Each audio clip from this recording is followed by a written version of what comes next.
It's really an honor. I personally give the invitation to Aaron, and we have got this really good support from Hong Kong GAI and Hong Kong University of Science and Technology, because this is the very first time they will share how they build their massive AI infrastructure, not only on NVIDIA GPU, but also on a fully Kubernetes installation base. So here I give some clue on what happened here. We know Kubernetes is it's a 10 years technology, but it's evolving really, really fast. So Kubernetes is not only the Kubernetes yesterday. Kubernetes has become the very certainty of the whole AI infrastructure. So just like I give I always quote this a story that in every family, usually you have a big brother, right? So the big brother is just like in Chinese saying, which we call it 长兄如父, right? So open source is also like a big family, AI as well, but because everything is developing really fast, so you have to have, in the whole ecosystem, you have to have something as a certainty. So Kubernetes, from my perspective, it's pretty much like a big brother in AI society. Because why? Because big brother usually have to play several very important duty. For instance, first, big brother always maintains efficiency, right? You have to finish your homework before 8 a.m., right? Second, big brother will educate you to save money. You cannot waste GPU resources, right? The third one is we have to ensure everything is secure, right? The family is in the secure environment. There's no backdoors. I think that's the Kubernetes critical job and role in the whole AI society. And this is, I think, what's the reason why Hong Kong GAI is studying the large language model and deploy that in the Hong Kong. Regarding that, they already have bought Superport, right, in Hong Kong, but they started to evaluate how we can switch the whole orchestration system from NVIDIA's distribution to the open source solution. So that with the joint help effort, collaboration with DaoCloud and Hong Kong University of Science and Technology, we successfully deployed the largest AI infrastructure in Hong Kong. And just last quarter, the Hong Kong large language model officially goes online and serve millions of the citizens in Hong Kong today. So I will give my microphone to Aaron, and Aaron will share more detailed story about what happened behind the Hong Kong GAI. Hello, everyone.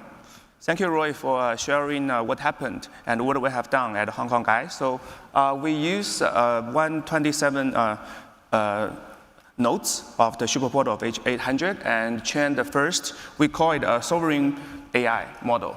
And that's today I want to share with everyone. So it's a vision not about AI technology, but also about sovereignty and infrastructure and also trust. So in Hong Kong, we are not simply deploying the AI, we are building actual AI foundations for a sovereign AI system, one that can deeply localize and also that can be accountable and globally relevant.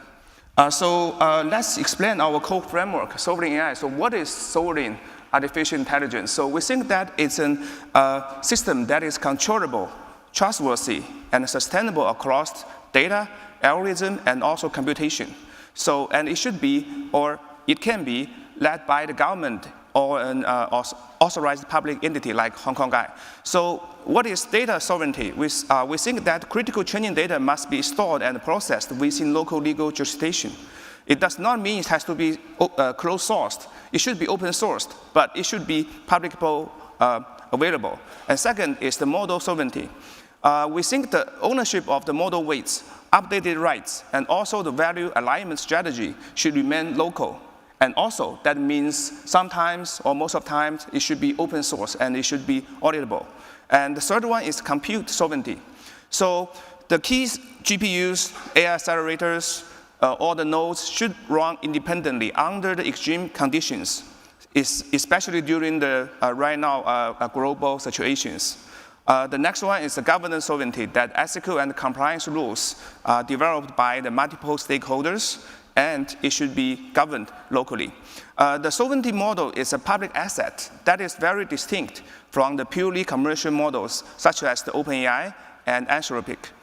The model should be held by the government or a quasi-public fund and treated as a public infrastructure, just like the electricity, the water, and the roads. The parameters, weights, data, and all the roles should be disclosed and overseen to ensure the fairness and accountability.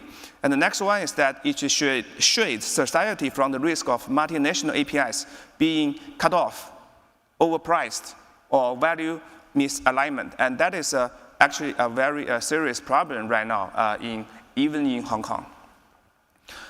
So next is what we have done for the HKGAI Studio, which is one step further from the HKGAI V1 model, is that we built the whole infrastructure, including the AI toolbox plus apps.